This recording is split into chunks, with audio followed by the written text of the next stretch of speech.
My ex who cheated on me multiple times got engaged to my best friend and they want me as their maid of honor. When I refused, my entire family started calling me selfish and vindictive for not supporting their love. Hi, I need advice because my life has turned into something I cannot understand. I met Jackson, 29M, 3 years ago at a community college where we both took evening classes. I am Charlotte, 27F. He was studying business administration while working part-time at a local garage. I was taking accounting courses to get better job opportunities. Jackson had this way of making everyone laugh.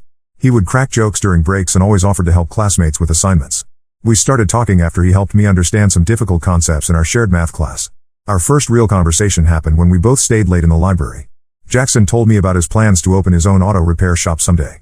He said he had been saving money for years and already had a location in mind. I told him about my goal to become a certified public accountant. We discovered we both loved hiking and old movies from the 1980s. Jackson knew every line from Back to the Future and could quote it perfectly. We would spend hours talking about our dreams and making plans for weekend hikes. Jackson asked me out after 2 months of friendship.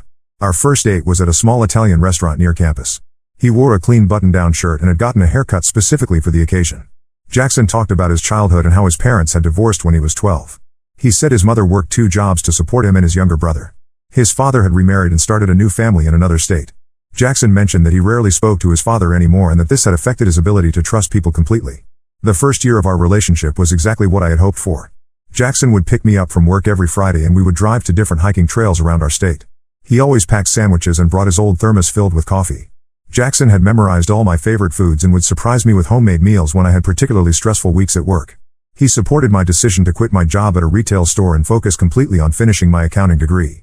Jackson even helped me study by making flashcards and testing me on financial terminology. We moved in together after 18 months. Jackson found a small apartment above a bakery in the downtown area. The place had 1 bedroom, a tiny kitchen, and windows that overlooked the main street. Jackson said the location was perfect because I could walk to campus and he could take the bus to work. We split all expenses equally and created a budget together. Jackson was careful with money and always insisted on saving at least 20% of our combined income. The first sign of trouble appeared during our second year together. Jackson started a new job at a larger auto repair shop across town. His new co-workers were younger and most of them were single. Jackson began staying out later after work and would come home smelling like cigarettes and beer. When I asked about these late nights, he explained that his co-workers had invited him to join their weekly gatherings at a sports bar. Jackson said it was important for him to fit in with his new team and that these social events could help his career advancement. 3 months into his new job, Jackson started receiving text messages at odd hours. The phone would buzz during dinner or while we watched movies together. Jackson would glance at the screen and then put the phone face down without responding.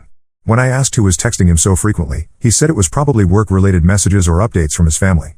His explanation seemed reasonable, so I did not press the issue further. The situation escalated one evening when Jackson left his phone on the coffee table while he took a shower. A message appeared on the screen from someone named Jessica. The preview showed text that included the words "miss you" and "cannot wait." I did not unlock the phone, but I could see enough to know this was not a work-related message. When Jackson returned from the shower, I asked him directly about Jessica. He became defensive and accused me of spying on his personal communications. Jackson said Jessica was a coworker who had been having relationship problems and that he was simply offering friendly advice. I decided to believe his explanation because our relationship had been strong for 2 years. Jackson had never given me serious reasons to doubt his loyalty before this incident. He promised to be more transparent about his friendships with coworkers and agreed to introduce me to Jessica and the others at their next group gathering. This conversation seemed to resolve the issue and Jackson did introduce me to his coworkers the following weekend. Jessica was there and she seemed friendly enough, though she barely spoke to me throughout the evening. 2 months later, I discovered Jackson had been deleting text messages from his phone. I knew this because his phone storage was always full and he would complain about needing to delete old photos and messages. Suddenly, his message history only went back 3 days. When I confronted him about this pattern, Jackson became angry and said I was being paranoid and controlling. He accused me of not trusting him despite his efforts to be more open about his friendships. Jackson said he had been deleting messages to free up storage space and that there was nothing suspicious about this behavior. The arguments about trust and communication continued for several weeks. Jackson would apologize after each fight and promise to do better. He would bring me flowers or plan special date nights to make up for the tension between us. These gestures would temporarily improve our relationship, but the underlying problems never disappeared completely. The breaking point came 6 months ago when I found explicit photos on Jackson's phone. I had borrowed his phone to call my mother because my battery had died. While scrolling through his recent photos to delete a screenshot I had accidentally taken, I saw intimate images that were clearly not of me. The photos were in a hidden folder that Jackson had created specifically for this purpose. When I confronted him with this evidence, Jackson broke down completely. He admitted to having an ongoing relationship with Jessica for the past 8 months. Jackson explained that his connection with Jessica had started as friendship but had gradually developed into something more serious. He said he had not known how to end things with me because we lived together and had built a life together. Jackson claimed he loved both of us in different ways and had been trying to figure out what to do about the situation. He begged me not to leave and promised to cut off all contact with Jessica immediately. I spent that night at my friend Rachel's apartment while Jackson removed all of Jessica's belongings from our place. The next morning, he showed me that he had blocked Jessica's number and deleted all their photos together. Jackson also offered to find a new job to avoid seeing Jessica at work. His willingness to make these sacrifices convinced me to give our relationship another chance. We attended couples counseling for 3 months and our communication improved significantly. Jackson was completely transparent about his daily activities and would even leave his phone unlocked when he was around me. We established new boundaries and Jackson promised to tell me immediately if anyone from his past tried to contact him. The counseling sessions helped us understand the underlying issues that had led to his infidelity, and we both committed to rebuilding trust in our relationship. Everything seemed to be getting better until last month when Jackson suddenly became distant again. He started working longer hours and would come home exhausted every evening. Jackson stopped planning our weekend activities and seemed distracted during conversations.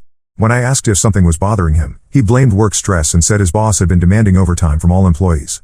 Last week, I discovered that Jackson had been lying about his work schedule. I drove to his workplace during his supposed overtime hours and found the building completely empty. When I called him, Jackson said he was still at work, but I could see his car was not in the parking lot. That evening, I confronted him about this discrepancy. Jackson admitted he had been meeting with Jessica again for the past month. He said they had been talking about getting back together and that he was confused about his emotions. Jackson told me he had never stopped loving Jessica and that their relationship had been more meaningful to him than ours.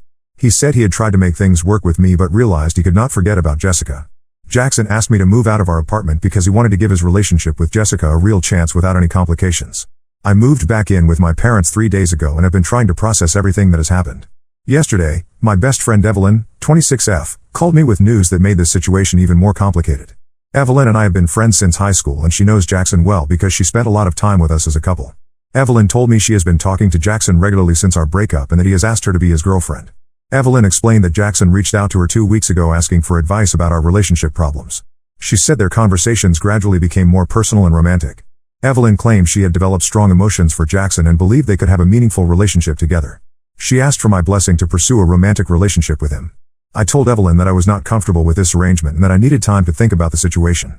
Evelyn became upset and said she had hoped I would be supportive of her happiness. She pointed out that Jackson and I were no longer together and that she had not done anything wrong by talking to him.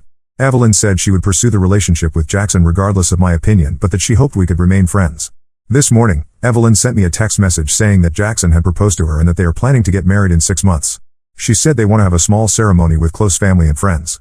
Evelyn asked me to be her maid of honor because our friendship means everything to her and she cannot imagine getting married without me by her side. I have not responded to Evelyn's message yet because I cannot understand how she expects me to celebrate her marriage to my ex-boyfriend who cheated on me multiple times. Evelyn knows the entire history of my relationship with Jackson, including all the times he lied and betrayed my trust. She was the person I called when I found those photos on his phone, and she was the one who encouraged me to leave him permanently. Now Evelyn wants me to stand beside her while she marries the man who destroyed my ability to trust in relationships. She expects me to smile and congratulate them while pretending that Jackson did not cause me months of pain and confusion. I cannot understand how Evelyn thinks this arrangement is acceptable or how she believes our friendship can continue under these circumstances. My parents think I should decline the maid of honor position but still attend the wedding to maintain my friendship with Evelyn. They argue that Evelyn has the right to make her own choices about relationships even if those choices seem hurtful to me. My mother says that holding grudges will only damage my own happiness in the long run. I am completely lost about what to do in this situation. Part of me wants to cut off contact with both Jackson and Evelyn permanently. Another part of me worries that I will lose my oldest friend if I refuse to support her marriage. I keep thinking there must be something I can do to preserve our friendship while also protecting my own emotional well-being. Has anyone else dealt with a similar situation where a close friend started dating an ex who had been unfaithful? I would appreciate any advice about how to handle this appropriately. Update 1: I posted here 3 weeks ago about my best friend Evelyn getting engaged to my cheating ex-boyfriend Jackson and asking me to be her maid of honor. The responses I received helped me understand that this situation was even worse than I had originally thought. Thank you to everyone who took the time to respond with advice and support. I decided not to respond to Evelyn's text message about being her maid of honor right away. Instead, I wanted to have a face-to-face conversation where I could explain my position clearly and give her a chance to understand why her request was inappropriate. I called Evelyn and asked if we could meet for coffee at the place where we used to study together during high school. She agreed immediately and seemed excited that I was ready to discuss wedding plans. The coffee shop meeting did not go as I had hoped. Evelyn arrived 30 minutes late and spent the first 10 minutes of our conversation talking about wedding dress shopping and venue options. She showed me photos on her phone of different dress styles and asked for my opinion on flower arrangements. When I tried to redirect the conversation toward my concerns about their relationship, Evelyn brushed off my comments and said she did not want to discuss negative topics during such a happy time in her life. I explained to Evelyn that I could not be her maid of honor because Jackson had caused significant damage to my emotional well-being through his repeated infidelity and lies. I told her that watching her marry him would be painful and that I needed time to process the entire situation before I could offer any kind of support for their relationship. Evelyn became defensive and accused me of being selfish and unable to move on from the past.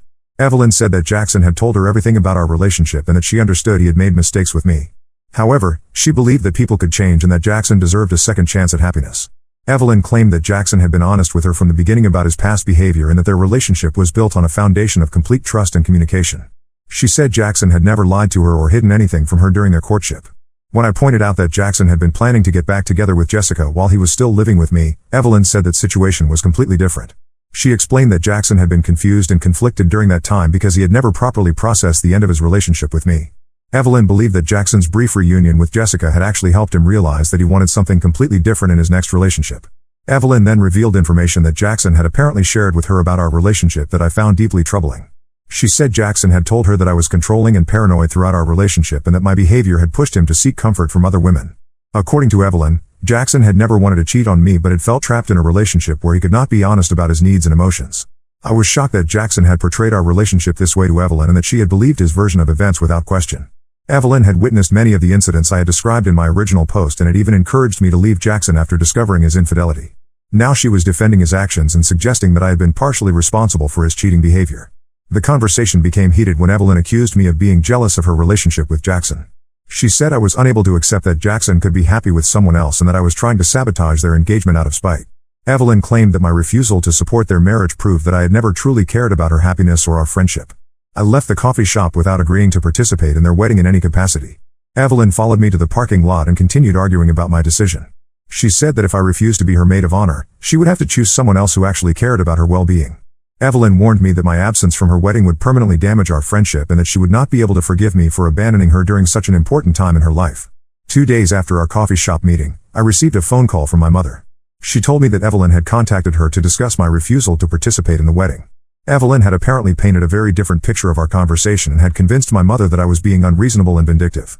My mother said that Evelyn was heartbroken by my reaction and genuinely confused about why I could not support her happiness. My mother suggested that I reconsider my position and at least attend the wedding as a regular guest. She argued that Evelyn had been a loyal friend for many years and deserved my support even if I disagreed with her choice of partner. My mother also pointed out that Jackson and I had been broken up for several months and that it was natural for him to move on with his life. When I tried to explain to my mother that the issue was not about Jackson moving on but about Evelyn's complete disregard for my emotions and her willingness to believe Jackson's false narrative about our relationship, my mother said I was overreacting. She suggested that I might be projecting my anger about Jackson onto Evelyn unfairly and that I should separate my emotions about the breakup from my friendship with Evelyn. The following week, I learned that Evelyn had been telling other people in our social circle that I was trying to prevent her from getting married because I was still in love with Jackson. Several mutual friends contacted me to ask if this was true and to encourage me to work things out with Evelyn before her wedding. These friends said they were confused about the situation because they remembered how upset I had been about Jackson's cheating and could not understand why I would want him back now. I realized that Evelyn and Jackson had created a narrative where I was the unstable ex-girlfriend who could not accept their happiness together. They had managed to turn several of our mutual friends against me by suggesting that my concerns about their relationship were based on jealousy rather than legitimate hurt and betrayal. This discovery made me understand that Evelyn had chosen Jackson over our friendship long before she had asked me to be her maid of honor. The situation became even more complicated when Jackson contacted me directly. He sent me a long email explaining that he understood why I might be upset about his relationship with Evelyn but that he hoped I could eventually be happy for both of them. Jackson wrote that he had learned from his mistakes in our relationship and was committed to being a better partner to Evelyn. He asked me to consider attending their wedding because my presence would mean a lot to Evelyn and would help demonstrate that there were no hard feelings between any of us. In his email, Jackson also apologized for the way our relationship had ended and acknowledged that his behavior had been hurtful and dishonest. However, he then went on to suggest that our relationship had been doomed from the beginning because we were not compatible as long-term partners. Jackson claimed that he had tried to make things work with me but had eventually realized that we wanted different things in life. The most infuriating part of Jackson's email was his suggestion that Evelyn was a better match for him because she was more understanding and supportive of his goals and ambitions. He wrote that Evelyn had helped him become a better person and that their relationship felt natural and effortless in a way that ours never had. Jackson seemed to be suggesting that his infidelity in our relationship was somehow justified because he had eventually found his true soulmate in Evelyn. I did not respond to Jackson's email but I forwarded it to my sister who lives in another state. My sister was appalled by Jackson's arrogance and his attempt to rewrite the history of our relationship. She encouraged me to block both Jackson and Evelyn on all social media platforms and to avoid any further contact with them until after their wedding had passed.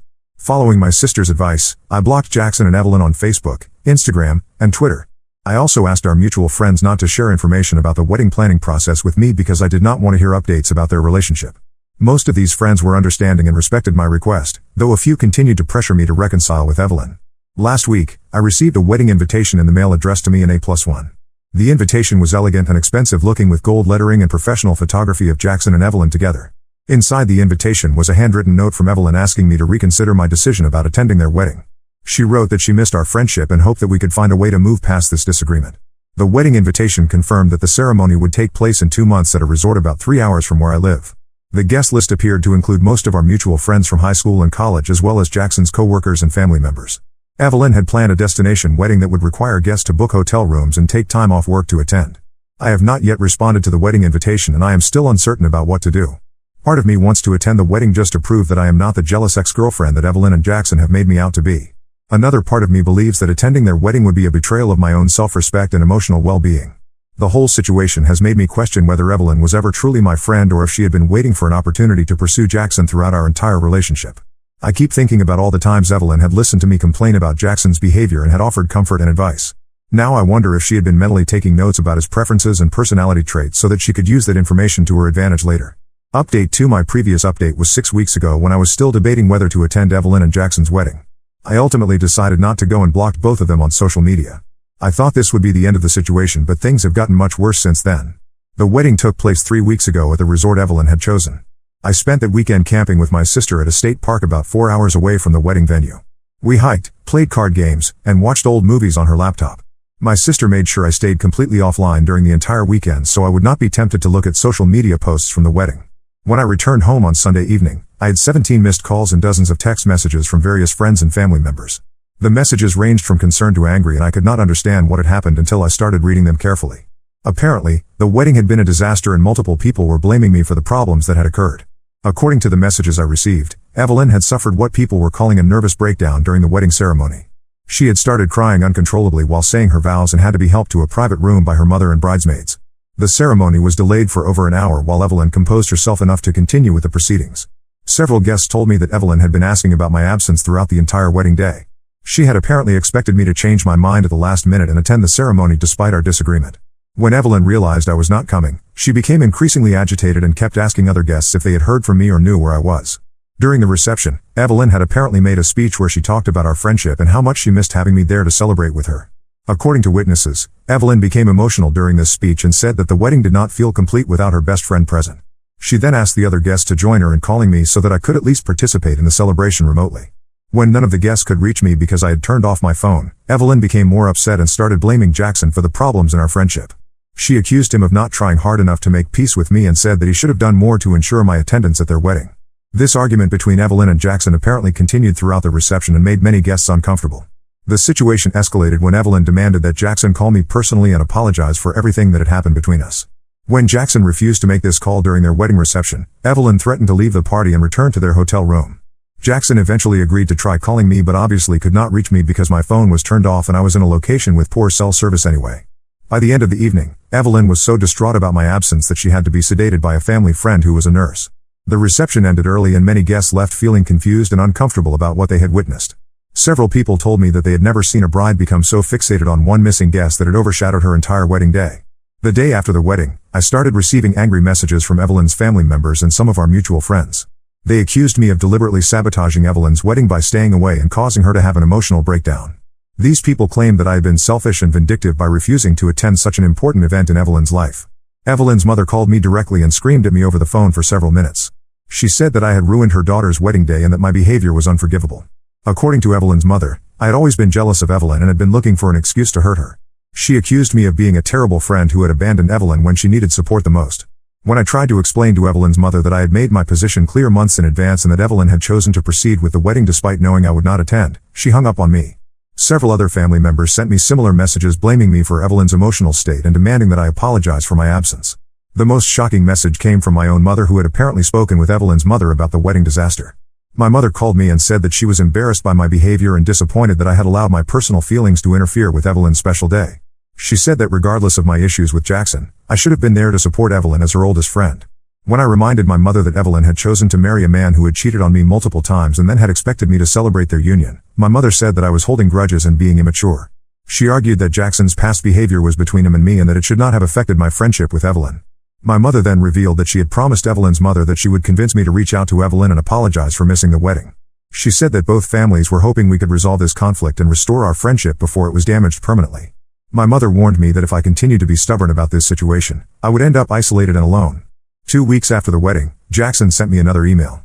This time his tone was much more aggressive and accusatory than his previous message had been. Jackson wrote that my selfishness had destroyed what should have been the happiest day of Evelyn's life and that I should be ashamed of my behavior. He said that Evelyn had been crying every day since the wedding because she missed our friendship and could not understand why I was being so cruel to her.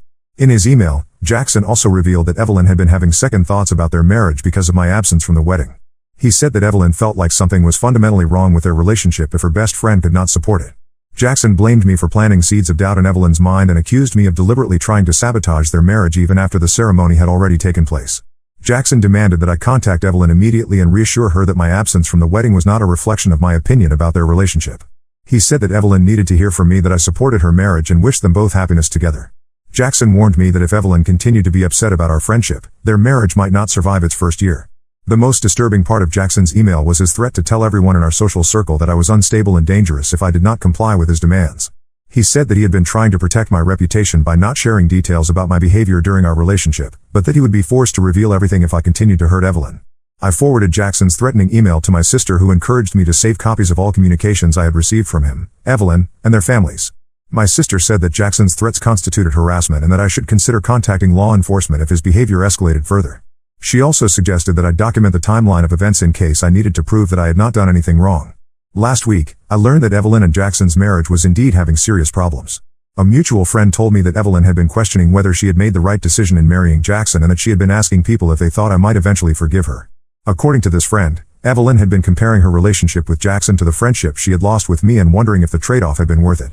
The same friend also told me that Jackson had been losing patience with Evelyn's emotional instability since the wedding. He had apparently expected Evelyn to get over her feelings about my absence within a few days, but instead she had become more obsessed with repairing our friendship. Jackson had started avoiding conversations about me and had told Evelyn that she needed to accept that some friendships do not last forever. Yesterday, I received a handwritten letter from Evelyn in the mail. The letter was 12 pages long and filled with apologies, explanations, and pleas for forgiveness. Evelyn wrote that she had made a terrible mistake in choosing Jackson over our friendship and that she regretted not considering my feelings before pursuing a relationship with him. In her letter, Evelyn admitted that she had known her relationship with Jackson would hurt me but had convinced herself that I would eventually understand and forgive her. She said that she had been so focused on her own happiness that she had ignored the impact her choices would have on our friendship. Evelyn wrote that she had realized too late that Jackson was not worth losing me over. Evelyn also revealed that Jackson had been treating her poorly since their wedding day and that she was beginning to understand why I had been so unhappy in my relationship with him. She said that Jackson had been dismissive of her emotions and had accused her of being overly dramatic about our friendship conflict. According to Evelyn, Jackson had told her that she needed to choose between being his wife or being my friend because he was tired of competing with me for her attention. The letter ended with Evelyn begging me to meet with her so that we could talk about repairing our friendship. She said that she was willing to do whatever it took to earn my forgiveness and that she had learned valuable lessons about loyalty and priorities. Evelyn wrote that she missed me terribly and that her life felt empty without our friendship. I have not responded to Evelyn's letter and I am not planning to contact her. While I appreciate that she has finally acknowledged the problems with her behavior, I cannot forget that she chose to believe Jackson's lies about our relationship and expected me to celebrate their marriage despite knowing how much he had hurt me. The damage to our friendship was not caused by a simple misunderstanding but by Evelyn's deliberate choice to prioritize her romantic relationship over our years of friendship. Update 3. This will be my final update about the situation with my former best friend Evelyn and my cheating ex-boyfriend Jackson. The past month has brought some unexpected developments that have confirmed my decision to cut contact with both of them was the right choice. 3 weeks ago, I received a phone call from an unknown number at 11 p.m. on a Tuesday night. When I answered, it was Evelyn crying hysterically and asking me to come pick her up from a gas station about 20 minutes from my apartment. She said that she and Jackson had gotten into a physical altercation and that she was afraid to go home. Evelyn begged me to help her and said she had nowhere else to turn. Despite everything that had happened between us, I could not ignore someone asking for help in what sounded like a dangerous situation. I drove to the gas station and found Evelyn sitting on the curb outside with a small suitcase and her purse. She had a bruise on her left cheek and her clothes were disheveled. When she got in my car, Evelyn immediately started apologizing and thanking me for coming to get her.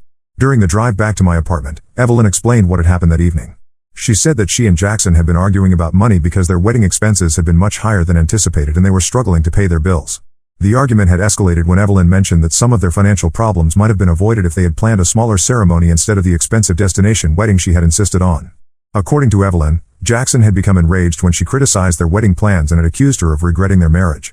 He had apparently said that Evelyn had been miserable ever since the wedding because she was still obsessed with our broken friendship and could not focus on being a good wife. Jackson had then told Evelyn that she needed to choose between grieving our friendship or being married to him because he would not tolerate her constant sadness about losing me. Evelyn said that she had finally defended our friendship and told Jackson that he was wrong to expect her to simply forget about losing her best friend. She had pointed out that Jackson's behavior during our relationship had been the cause of our friendship ending and that he should take responsibility for the damage he had caused. This confrontation had apparently triggered Jackson's anger and led to him pushing Evelyn against their kitchen counter hard enough to bruise her face. After Jackson had shoved her, Evelyn had grabbed some clothes and left their apartment immediately. She had driven around for several hours trying to decide what to do before finally calling me. Evelyn said that she had been afraid to contact her family because they had invested so much money and emotion in her wedding that she felt like she could not admit the marriage was failing after only 2 months. I let Evelyn sleep on my couch that night and we talked for several hours about what had happened in her marriage and our friendship. Evelyn admitted that she had made a serious mistake in trusting Jackson's version of our relationship and in believing that he had changed from the person who had cheated on me repeatedly. She said that Jackson had been charming and attentive during their courtship but had become controlling and dismissive immediately after their wedding. Evelyn also revealed that Jackson had been pressuring her to cut contact with several of her other friends and family members because he claimed they had too much influence over her decisions. He had apparently been isolating her systematically and had convinced her that most people in her life were jealous of their relationship and wanted to see them fail. The next morning, Evelyn asked if she could stay with me for a few more days while she figured out her next steps. She said that she was not ready to return to Jackson but also was not prepared to file for divorce immediately. Evelyn wanted to try marriage counseling first to see if their relationship could be salvaged, though she acknowledged that Jackson would probably refuse to participate in therapy. I agreed to let Evelyn stay with me temporarily, but I made it clear that this arrangement did not mean our friendship was automatically restored. I told her that while I was willing to help her through this crisis, I still needed time to process everything that had happened between us over the past year. Evelyn said she understood and promised not to pressure me about rebuilding our friendship while she was staying in my apartment. During the week that Evelyn stayed with me, I learned much more about what her marriage to Jackson had been like. She said that Jackson had been lying to her about his work schedule and had been spending evenings with his coworkers at bars instead of coming home to spend time with her. When Evelyn had confronted him about these lies, Jackson had accused her of being jealous and controlling just like he had accused me of the same behaviors. Evelyn also discovered that Jackson had been in contact with Jessica, his other ex-girlfriend, throughout their entire relationship and marriage. She had found text messages on his phone where Jackson had been complaining about Evelyn and comparing her negatively to Jessica. In some of these messages, Jackson had even suggested that he had made a mistake in marrying Evelyn and had wondered if he should have tried to reconcile with Jessica instead. Most shocking of all, Evelyn learned that Jackson had been telling people that their marriage was struggling because Evelyn was obsessed with me and could not move on from our friendship. He had been portraying Evelyn as unstable and clingy while presenting himself as a patient husband who was trying to help his wife overcome her unhealthy attachment to her former best friend. After a week of staying with me, Evelyn decided to move back in with her parents while she sorted out her marriage situation. She thanked me for helping her during her crisis and apologized again for all the pain she had caused by choosing Jackson over our friendship. Evelyn said that she finally understood why I had been so hurt by her decision and that she regretted not listening to my concerns about Jackson's character. Before Evelyn left my apartment, she asked if there was any possibility that we might be able to rebuild our friendship in the future. I told her honestly that I was not sure because the trust between us had been damaged so severely. I explained that even though I understood she had been manipulated by Jackson, she had still chosen to believe his lies about me and had expected me to celebrate their marriage despite knowing how much he had hurt me. 2 weeks after Evelyn moved back in with her parents, I heard through mutual friends that she had filed for divorce from Jackson. The divorce proceedings were apparently contentious because Jackson was refusing to split their wedding-related debts equally and was claiming that Evelyn had deceived him about her mental health and stability. He was trying to portray their marriage as a fraud and was demanding that Evelyn pay for the majority of their shared expenses. Evelyn's divorce lawyer had apparently advised her to document Jackson's history of infidelity and emotional abuse, which meant she needed to contact his previous partners to gather evidence. Evelyn reached out to me asking if I would be willing to provide a written statement about Jackson's behavior during our relationship.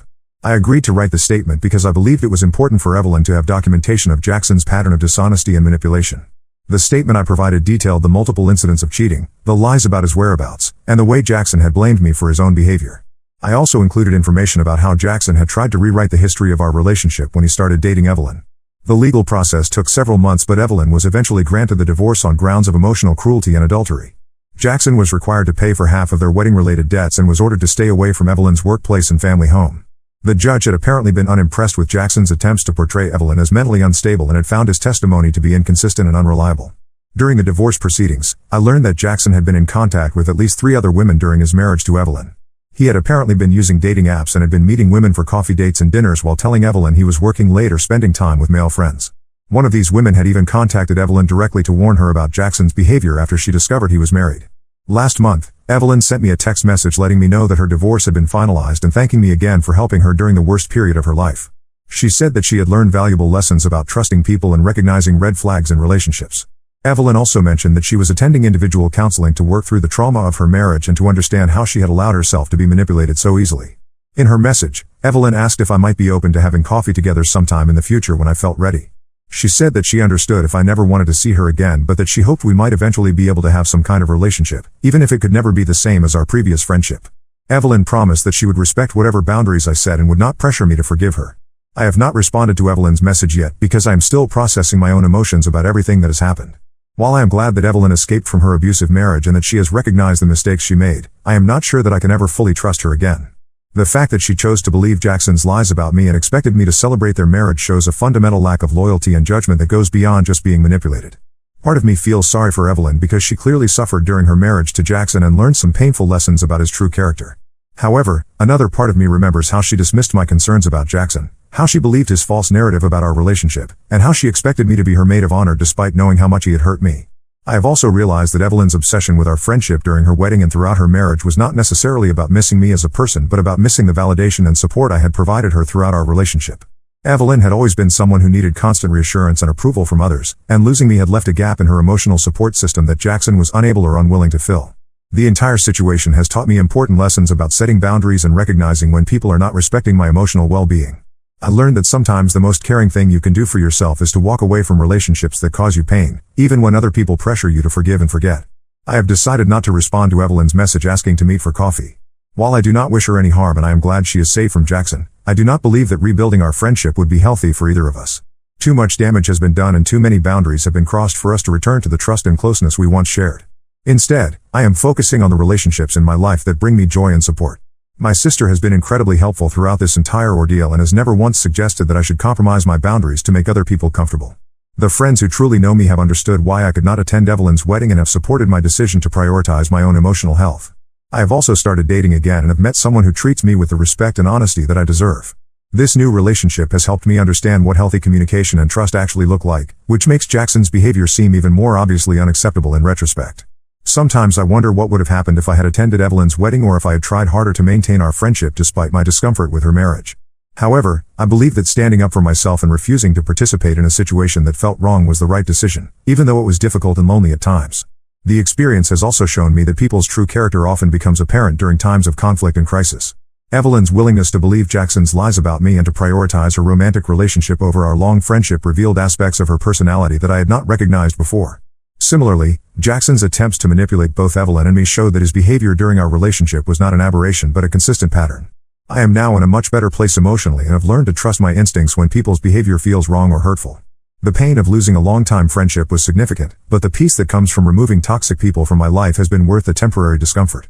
Looking back, I can see that this entire situation was a blessing in disguise because it forced me to examine my relationships and set stronger boundaries with people who do not respect my well-being. I am grateful that I discovered Evelyn's true priorities before I wasted more years on a friendship that was not as solid as I had believed it to be.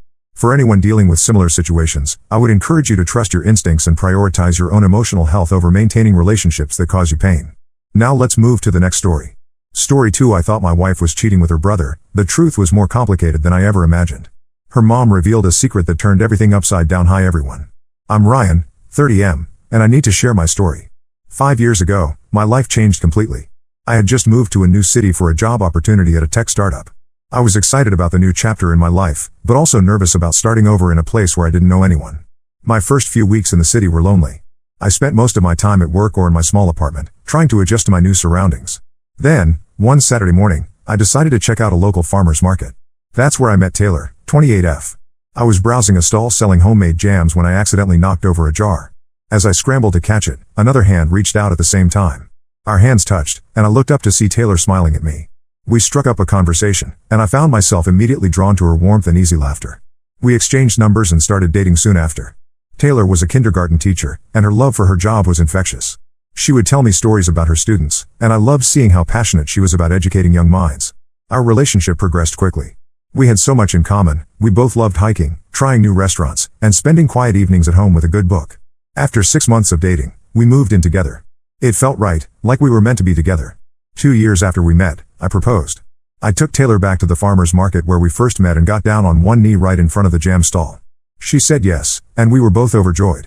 We got married in a small ceremony a few months later, surrounded by our closest friends and family. Taylor's family welcomed me with open arms. Her parents, Linda and Tom, treated me like a son from the start. Taylor's brother Mike, 32M, and I also got along well. He was a bit quiet and reserved, but we bonded over our shared love of sports and video games. The first 2 years of our marriage were blissful. We both had stable jobs, we had just bought our first house, and we were talking about starting a family. Everything seemed perfect. Then, about a year ago, Mike lost his job. He had been working as a graphic designer for a marketing firm, but the company had to downsize due to financial difficulties. Mike was devastated. He had always been proud of his independence, and suddenly finding himself unemployed at 32 was a huge blow to his self-esteem. Taylor was really worried about her brother. She and Mike had always been close, and she hated seeing him struggle. One night, after we had dinner with Mike and saw how down he was, Taylor suggested that we offer him our spare room until he could get back on his feet. I agreed, thinking it would only be for a few months at most. At first, everything was fine. Mike was a considerate houseguest. He helped with chores, contributed what he could to groceries from his unemployment checks, and spent most of his time job hunting. Taylor seemed happy to have her brother around, and I was glad we could help him out during a tough time. But as weeks turned into months, I started noticing some changes. Taylor and Mike were spending more and more time together. They would stay up late talking and laughing in the living room, long after I had gone to bed. When I'd join them, their conversation would often stop abruptly, as if they were discussing something they didn't want me to hear. I tried to brush it off at first. They were siblings who hadn't lived together in years, so it made sense that they'd want to catch up. But something about their interactions started to make me uncomfortable. Taylor began dressing up more when she knew Mike would be around. She'd wear makeup on weekends, something she rarely did before. She started making Mike's favorite meals more often and going out of her way to do things for him. One day, about 4 months after Mike moved in, I came home early from work. As I walked in, I saw Taylor and Mike sitting very close on the couch, whispering to each other. They jumped apart when they saw me, and Taylor looked flustered. When I asked what was going on, they both brushed it off as nothing. That incident really bothered me. I tried to talk to Taylor about it that night, but she accused me of being jealous and overreacting. She said I was imagining things and that she was just trying to be supportive of her brother during a difficult time. I wanted to believe her, but I couldn't shake the feeling that something wasn't right. Over the next few weeks, I started paying more attention to Taylor and Mike's interactions. I noticed the lingering looks they shared, the way their hands would brush against each other when they thought I wasn't looking, the inside jokes they had that excluded me. Things came to a head about 2 weeks ago. I had gone to bed early because I had an important meeting the next day. Around midnight, I woke up needing a glass of water. As I approached the kitchen, I overheard Taylor and Mike talking in low voices. I couldn't make out everything they were saying, but I heard Taylor say, "We can't keep doing this. It's not right." Mike responded with, "But I love you. We've always loved each other." I felt like the ground had dropped out from under me. I burst into the kitchen, demanding to know what was going on. Taylor looked terrified, and Mike couldn't meet my eyes. After a moment of tense silence, Taylor broke down crying and admitted that she and Mike had been having an emotional affair. She swore that nothing physical had happened, but the emotional intimacy they shared was just as devastating to me. She said it had started innocently enough, late-night talks, sharing childhood memories, comforting each other. But over time, their feelings had grown into something more. I was in shock. I told Mike to leave our house immediately. He tried to argue, saying he had nowhere else to go, but I stood my ground. I couldn't bear to have him in our home for another minute. Taylor begged me not to make Mike leave. She kept saying he had nowhere to go, that we couldn't just throw him out on the street. I couldn't believe she was more concerned about her brother's living situation than our marriage. The next few days were awful. I moved into the spare room and barely spoke to Taylor. I felt betrayed not just by my wife, but by someone I had considered family. Mike had been like a brother to me, and now I felt like both he and Taylor had stabbed me in the back. I called my best friend Jake, 31M, and told him everything. Jake and I have been friends since college, and he's always been there for me. He was furious on my behalf and offered to let me stay with him for a while if I needed space. I've been struggling with what to do next. Part of me wants to work things out with Taylor. We've built a life together, and despite everything, I still love her. But another part of me can't get past the betrayal. How can I ever trust her again? And how can I be sure that her feelings for Mike won't resurface if we try to make our marriage work? I decided to take some time to think things through. I told Taylor I needed space and went to stay with Jake for a week. Taylor cried and begged me not to go, promising that she would cut off all contact with Mike if that's what it took to save our marriage. But I knew I needed this time to clear my head. While I was at Jake's, Taylor called and texted constantly. She apologized over and over, swearing that she had made a terrible mistake and that she loved me more than anything. She said she had realized how much she stood to lose and was willing to do anything to make things right. Jake thinks I should consider divorce. He says what Taylor and Mike did is unforgivable, and that I deserve better. But I can't help thinking about all the good times Taylor and I have shared. Is it really worth throwing away our marriage over this? After a week at Jake's, I returned home to talk things out with Taylor. She seemed genuinely remorseful and swore again that nothing physical had ever happened between her and Mike. She said she had realized how much she loved me and wanted to make things work. We agreed to try couples counseling, but I made it clear that Mike was no longer welcome in our home. Taylor reluctantly agreed, though I could tell it pained her to cut off her brother. Now, I'm at a crossroads. I love Taylor, but I don't know if I can ever fully trust her again. The image of her and Mike together haunts me. I keep replaying moments from the past few months in my head, wondering if there were signs I missed. I'm not sure if our marriage can survive this betrayal. Even if Taylor never speaks to Mike again, can I move past the knowledge that she developed feelings for her own brother? And how can I be sure those feelings won't resurface in the future? I guess I'm looking for advice. Has anyone been through something similar? How did you move past it? Is it even possible to rebuild trust after something like this? And am I overreacting by considering ending my marriage over an emotional affair, or is this as serious as it feels to me? Any thoughts or advice would be greatly appreciated. I feel lost and could use some perspective from people who aren't as close to the situation as I am. Update 1. It's been about a month since my last post, and I wanted to give you all an update on my situation. A lot has happened, and I'm still trying to process everything. First off, I want to thank everyone for their support and advice. Reading your comments and messages really helped me gain some perspective on my situation. After much consideration, Taylor and I decided to give our marriage another chance. We started couples counseling, and it seemed to be helping. Taylor was making a real effort to rebuild our trust, and I was trying my best to move past the betrayal. We set some ground rules. Taylor agreed to cut off all contact with Mike, and she gave me access to her phone and social media accounts as a way to rebuild trust. It wasn't ideal, but it felt necessary at the time. We also started doing more activities together, trying to reconnect and remember why we fell in love in the first place. For a while, things seemed to be improving. We were communicating better, and I was starting to feel like maybe we could move past this. Taylor was attentive and loving, always checking in with me to see how I was feeling. She seemed genuinely committed to making our marriage work. However, things took an unexpected turn last week. I received an anonymous email at my work address. The subject line said you need to know the truth, and my first instinct was to delete it as spam. But something made me open it. The sender claimed to be a friend of Mike's. They said they had evidence that Taylor and Mike's relationship wasn't just emotional, it had been physical as well. The email included screenshots of text messages between Taylor and Mike, dating back to before he even moved in with us. The messages were explicit and left no doubt about the nature of their relationship. There were declarations of love, descriptions of sexual encounters, and plans to meet up when I was out of town for work. There were also a few pictures attached that I couldn't bring myself to open. I felt sick reading through the messages. All the progress we had made in counseling, all the trust we had been trying to rebuild, it all came crashing down in an instant. I couldn't believe Taylor had been lying to me this whole time. I didn't confront Taylor immediately. I needed time to process what I had learned and decide how to approach the situation. I spent the next day at work in a daze, unable to focus on anything. When I got home that evening, I knew I had to confront her. I showed Taylor the email and the messages. As soon as she saw them, she broke down. Through her tears, she confessed that she and Mike had indeed been having a full-blown affair for over a year. It had started a few months before he lost his job and moved in with us. Taylor said she had wanted to tell me the truth many times, but she was afraid of losing me. She claimed that she had ended things with Mike for good after I confronted them that night in the kitchen, and that she truly wanted to make our marriage work. But I couldn't hear it. The lies and betrayal were too much. I packed a bag and left that night. I'm staying with Jake again, trying to figure out what to do next. Taylor has been calling and texting nonstop, alternating between apologies and accusations. She's angry that I won't give her another chance, saying that I'm throwing away our marriage over a mistake. But I don't see it as just a mistake. This was a deliberate, long-term deception. She lied to me for over a year, looked me in the eye and swore nothing physical had happened, all while carrying on an affair with her own brother. She let me invite Mike into our home, knowing full well what was going on between them. I've contacted a divorce lawyer and am exploring my options. Part of me still loves Taylor, but I don't think I can ever trust her again. The thought of her with Mike makes me feel physically ill. I keep thinking about all the times I was in the house while they were together, completely oblivious to what was happening under my own roof. Jake has been incredibly supportive through all of this.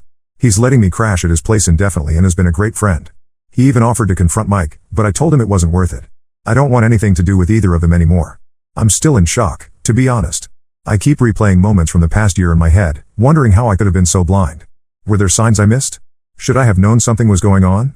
I feel like such a fool for believing their lies and even agreeing to try to work things out. I'm also struggling with feelings of inadequacy. What did Mike have that I didn't? Was I not enough for Taylor? These thoughts keep me up at night. I know rationally that their actions are a reflection on them, not me, but it's hard not to take it personally. I haven't told many people about what's happened. I'm embarrassed and ashamed, even though I know I shouldn't be. I'm the victim here, but I still feel like I failed somehow. I haven't even told my parents yet. I'm dreading that conversation. I'm not sure what the future holds. Right now, I'm just taking it one day at a time. I'm focusing on work and trying to keep myself distracted. Jake suggested I take up a new hobby to keep my mind off things, so I've started learning to play guitar. It's not much, but it gives me something else to focus on. I've also started seeing a therapist to help me process everything. It's helping, but I still have a long way to go. The therapist says it's normal to feel a range of emotions, anger, sadness, confusion, and that I need to give myself time to grieve the loss of my marriage. I guess I'm still looking for advice. How do you move on from something like this? How do you learn to trust again? And am I making the right decision by pursuing divorce, or should I give Taylor one more chance? Part of me wonders if I'm giving up too easily, but another part feels like I'd be a fool to trust her again. Thank you all for listening. It helps to know I'm not alone in this. Update 2. It's been about 3 months since my last update, and I wanted to share some new developments in my situation. Things have taken another unexpected turn, and I'm still trying to process everything. After my last post, I went ahead with filing for divorce. It was a difficult decision, but I felt it was the right one given the extent of Taylor's betrayal. The divorce proceeding started, and Taylor initially contested it, begging for another chance. But I stood firm in my decision. The first few weeks were tough. Dividing up our assets, deciding what to do with the house, it all felt so final. There were moments when I second-guessed my decision, wondering if I was making a mistake. But then I'd remember the betrayal, the lies, and I knew I was doing the right thing for myself. About a month into the divorce process, I received a call from Taylor's mother, Linda. She was distraught and asked to meet with me. I was hesitant at first. Linda and I had always gotten along well, but I wasn't sure I was ready to face any member of Taylor's family. However, curiosity got the better of me, and I agreed to see her. We met at a small cafe near my office. Linda looked tired and stressed, nothing like the cheerful woman I remembered. After some awkward small talk, she dropped a bombshell that shook me to my core. Linda revealed that Taylor and Mike weren't actually biological siblings. Taylor had been adopted by Linda and her husband Tom when she was an infant, a fact they had kept hidden from both Taylor and Mike their entire lives. I was stunned. Linda explained that they had always planned to tell Taylor and Mike the truth when they were older, but as time went on, it became harder and harder to find the right moment. When Taylor and I got married, Linda and Tom decided to keep the secret, thinking it was no longer relevant. Linda went on to say that she and Tom had finally told Taylor and Mike the truth after learning about the affair and our impending divorce. She thought I deserved to know as well. This information threw me into turmoil. On one hand, it somewhat lessened the taboo nature of Taylor and Mike's relationship. They weren't biologically related, which made their affair slightly less shocking. On the other hand, it was yet another lie, another secret kept from me by the people I trusted most. I asked Linda why they had kept this secret for so long. She said they had been afraid of disrupting the family dynamic and hurting Taylor and Mike. They had convinced themselves that since Taylor and Mike had grown up as siblings, the truth didn't matter. Now, Linda said, she realized what a mistake that had been. I didn't know how to feel. Part of me was relieved that Taylor hadn't actually been involved with her biological brother. But another part of me was furious that this information had been kept from all of us for so long. If Taylor and Mike had known the truth, maybe none of this would have happened. I asked Linda why she was telling me this now. She said that after learning about the affair and our impending divorce, she and Tom had finally told Taylor and Mike the truth. She thought I deserved to know as well, especially since it might affect the divorce proceedings. This revelation added a new layer of complexity to an already complicated situation. I thanked Linda for telling me, but I made it clear that this information didn't change my decision to divorce Taylor. The lies and betrayal were still there, regardless of whether Taylor and Mike were biologically related or not. After meeting with Linda, I decided to meet with Taylor to discuss this new development. When we met, she was visibly upset. She apologized again for the affair and for lying to me. She said learning that Mike wasn't her biological brother had been a shock, but it didn't change her feelings for me. She wanted to try again, to start fresh with all the truth out in the open. I listened to her, but I couldn't bring myself to forgive her. The lies, the affair, the months of deception, it was all too much. I told her I would continue with the divorce. Taylor was devastated, but I stood my ground. Now, I'm left questioning everything. Was any part of my relationship with Taylor real? How many other secrets are there? I feel like I can't trust anyone anymore. The foundation of what I thought was my family has been completely shaken. I'm still staying with Jake, who's been an incredible support through all of this. He's helped me see that none of this is my fault and that I deserve better. He's been pushing me to get out more, to start rebuilding my life without Taylor. The divorce is moving forward, but it's been complicated by this new information. Taylor is still fighting it, now using the revelation about her adoption as a reason why we should try to work things out. She argues that she and Mike didn't know they weren't biological siblings, so their relationship wasn't as wrong as it seemed. But for me, that's not the point. Whether they're biologically related or not, Taylor and Mike betrayed me. They lied to me for months, carried on an affair in my own home, and only expressed remorse when they were caught. The trust is broken, and I don't think it can be repaired. I'm standing firm in my decision to end the marriage, but I can't deny that this whole situation has left me feeling lost and confused. How do you move on when your entire reality has been turned upside down? How do you trust again when it seems like everyone has been lying to you? I'm still seeing a therapist to work through all of this, and it's helping. But there are still days when the pain and anger feel overwhelming. I'm trying to focus on the future, on building a new life for myself, but it's hard when I'm still dealing with the fallout from my old life. I guess I'm still looking for advice. How do you rebuild your life after something like this? How do you learn to trust again when it seems like everyone has been lying to you? And how do you move past the anger and hurt to find happiness again? Thank you all for your continued support. It means more than you know. Update 3. It's been about 6 months since my last update, and I wanted to share where things stand now. A lot has changed, and I'm finally starting to feel like I'm moving forward. The divorce was finalized 3 months ago. Despite Taylor's continued attempts to reconcile, I stood firm in my decision. The revelation about her adoption didn't change the fact that she had lied to me and betrayed our marriage. In the end, the court ruled in my favor, and the divorce was granted. In the aftermath of everything, I decided I needed a fresh start. I quit my job and moved to a new city about 200 miles away. It was a scary decision, but I felt like I needed to get away from all the memories and start over somewhere new. I found a new job at another tech startup. It's been challenging learning the ropes of a new company, but I've been throwing myself into my work. It's been a good distraction and has helped me feel like I'm moving forward with my life. I've also been focusing on myself. I've continued with therapy, which has been incredibly helpful in processing everything that happened. My therapist has been working with me on rebuilding my self-esteem and learning to trust again. It's a slow process, but I'm making progress. I've taken up new hobbies to keep myself busy. I'm still playing guitar, and I've actually gotten pretty decent at it. I've also started running. At first, it was just a way to clear my head, but now I'm training for a half marathon. The physical activity has been great for my mental health. As for Taylor and Mike, I've heard through mutual friends that they're now openly in a relationship. It's strange to think about, but I'm trying not to dwell on it. I've blocked both of them on all social media and asked our mutual friends not to give me updates about their lives. It's better for my peace of mind not to know what they're doing. Jake has been an incredible friend through all of this. He even helped me move to my new city and get settled. We talk regularly, and his support has been invaluable. He's been encouraging me to get back out there and start dating again, but I'm not quite ready for that yet. I'm not ready to start dating again yet, but I'm beginning to feel open to the possibility of a new relationship in the future. My therapist has been helping me work through my trust issues, and I'm slowly learning to open up again. I know not everyone is going to betray me the way Taylor did, but it's still hard to let my guard down. Looking back, I can see now that ending my marriage was the right decision. As painful as it was, it freed me from a relationship built on lies and allowed me to start fresh. I'm slowly building a new life for myself, one that's not defined by betrayal and deceit. I still have moments of anger and sadness when I think about everything that happened. Sometimes I'll see a couple walking down the street, holding hands and laughing, and I'll feel a pang of what I've lost. But those moments are becoming less frequent. More often, I find myself feeling hopeful about the future. To anyone going through a similar situation, I want to say that it does get better. It's not easy, and there are definitely tough days. But with time, support, and a lot of self-care, you can move forward. You're stronger than you think, and you deserve to be happy.